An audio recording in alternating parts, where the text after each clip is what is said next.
very neat again. Okay, right, this is the third video, and these are all directed at kids at school. My school specifically, but you know, any kids really. Anyway. Oh yes, I've forgotten what I was going to talk about already. I've done it again. Okay, yes, that's it. You have no idea what I'm on about. Okay, yes, I'm. The amount of times I've said okay in the past like 30 seconds. Okay. Oh damn it! I did it again. Anyway. Okay, this. Damn it! This video is going to be about how to do a ritual and spell. I'm not actually going to do a ritual and spell for you. I'm going to explain it because honestly, let's face it. Everyone seems to think you wave a wand and suddenly you can turn someone into a frog or some other thing like that. And it's really not that easy. It's really not. And honestly, you can't turn something into another something. Although if you could, I would just, I don't know, turn something into chocolate because I like chocolate. It would actually be really useful. No, we can't make things fly either. Although that would be just awesome. We can. It's, you know what, we're only human, okay? And everyone seems to think that by saying witch, I mean I'm just completely either insane or that I can turn people into frogs and the like, and no, we can't. So, you know what, sorry to burst your bubble, but. And oh, with cursing people too, everyone seems to think this is the big scary thing. You know what, most witches don't curse anyone, because we have something called the threefold law. I think I've mentioned this before, which basically says that whatever magic you send out comes back to you 3 times. And there's debates about whether that means 3 times as much or 3 separate times. So basically karma. And it doesn't matter whether this is a curse or good magic. Like, if you healed someone, then you'd get healing magic back 3 times. If you cursed someone, you're effectively cursing yourself 3 times, which is just really, really stupid. So most witches don't do that. Also, we have a really important rule, if you like, that says, "An it hum none, do what you will." And the "an" at the beginning of that, it's not a shortened form of "and," which I thought it was at first. It's old language for if. So basically, if it hums none, do what you like. So basically, don't hurt anyone. Yeah, so this video is all about how to do a spell.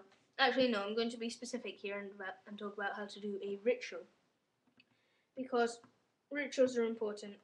They're really, really important. Hang on a minute, I think I actually... here we go. First of all, you do what we call casting a circle. And that basically means you walk around in a big circle 3 times. Yeah, I know it sounds really stupid, doesn't it? But it's actually quite fun. And whilst walking around, some people sing, they chant, they dance around, they hold incense, they kind of sweep the ground with a broom. It's a personal thing, you know, I've tried all of those. You know, it's just fun to try different things, see what works for you. No 2 witches do a ritual exactly the same. It's,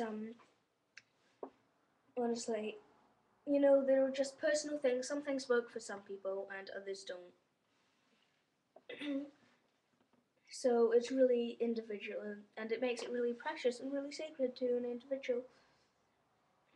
So, yeah. Okay, first of all, you know, the casting the circle but it's kind of like making a nice sacred place. It's creating sacred space. It's making somewhere nice. It's like you know, it's just making a place to do a ritual. Like, you know, churches where you go to pray and stuff. Like that. You know, it's And you know how you wouldn't go into a church and start, swearing and the like, because that would be disrespectful. Um, when you enter a circle, there's a saying that says, um, you enter the circle only in perfect love and perfect trust. And that's not saying you have to be in love with anyone. It's saying that you need to. Basically saying that you need to leave any bad emotions behind. Jealousy and anger and sadness, they just don't come into the circle.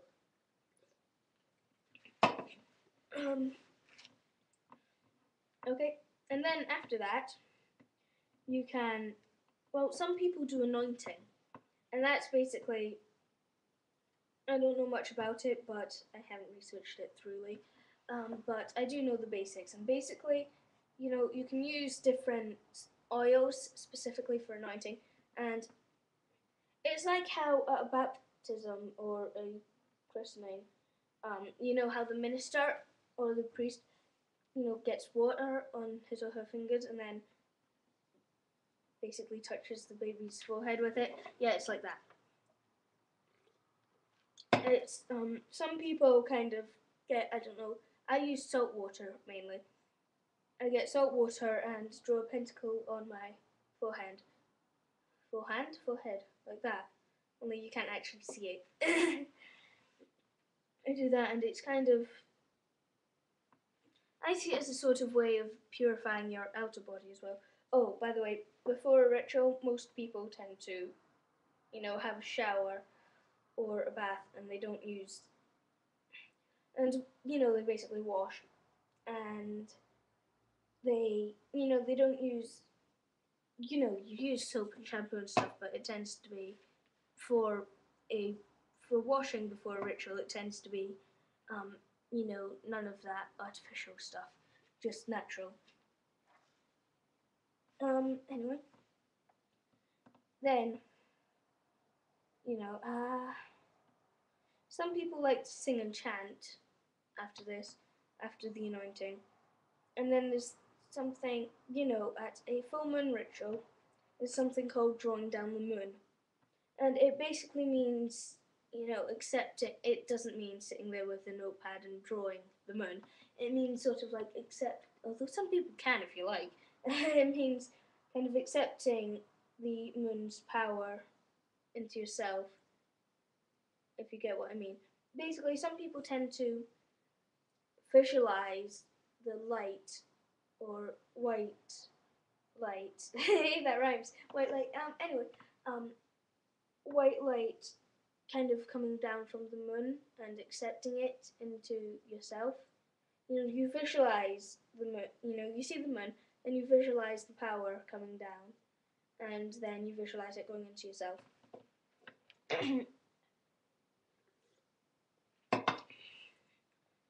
And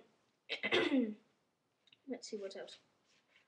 That's kind of an important part for most people. I've done it several times.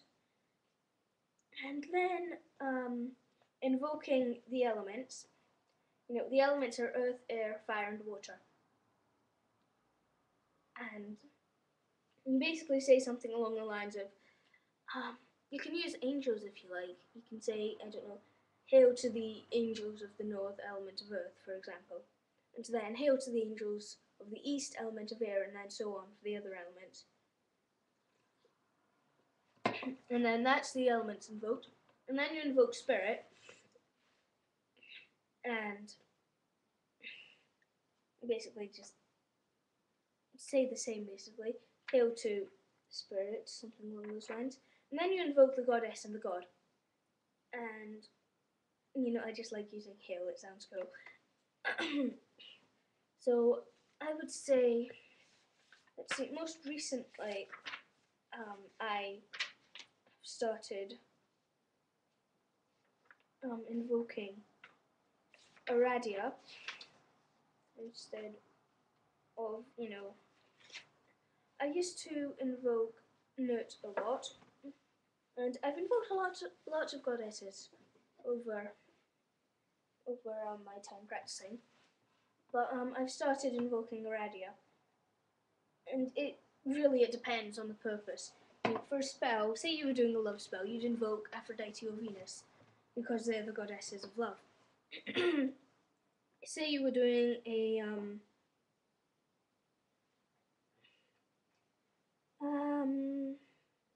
I'm trying to think of another example now. Say you were asking for, more wisdom, trying to be more wise. You might invoke Hecate, the goddess of wisdom and judgment.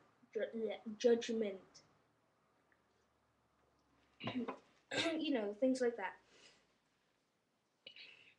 And I invoke Aradi a lot. She's a Roman goddess, and she basically helped the poor break free of the rich that plagued them, and she's also known as the Queen of the Witches. She was a witch herself, so kind of powerful and big. Big. Got a lot of. I don't know how to describe her. Anyway, so you basically, and I also invoke Anubis as the god. He was the protector of the dead. It sounds kind of depressing, doesn't it? He was the jackal-headed god. Egyptian. Yes. And I invoke him a lot too. Especially on Samhain, I invoked him on Samhain because that's big on celebrating the dead's lives, if that makes sense, and honouring the dead. This video is definitely going to overrun into the next one.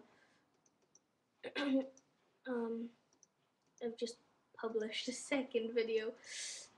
Anyway. And then after you invoke the goddess and the god and spirit and the elements, okay, say you were doing a spell. This is where you would do the actual magical working.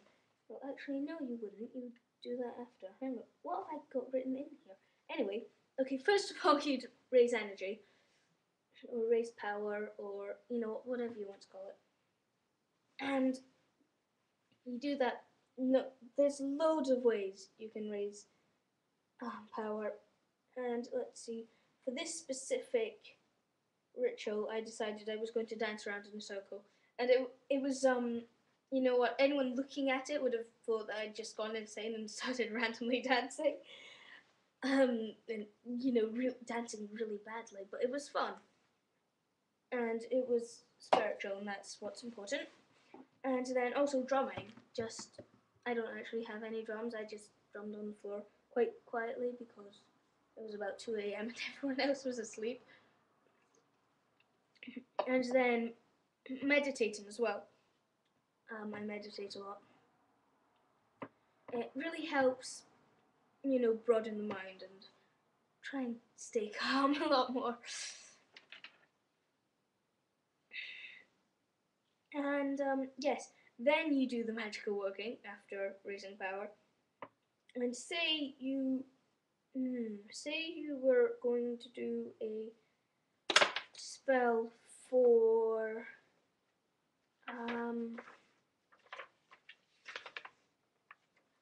okay, say you're going to do a love spell, because everyone always seems to be interested in that, and I have one written in here. It wasn't for me, someone else asked me to do a love spell for her. Oh, with love spells, actually with any spell, you never direct a spell at someone else unless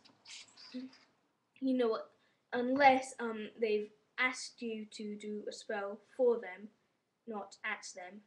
Then it's okay most of the time, depending on the spell and who it is. But you never do a spell to intercept someone's free will, because that would just be horrible. We don't do that.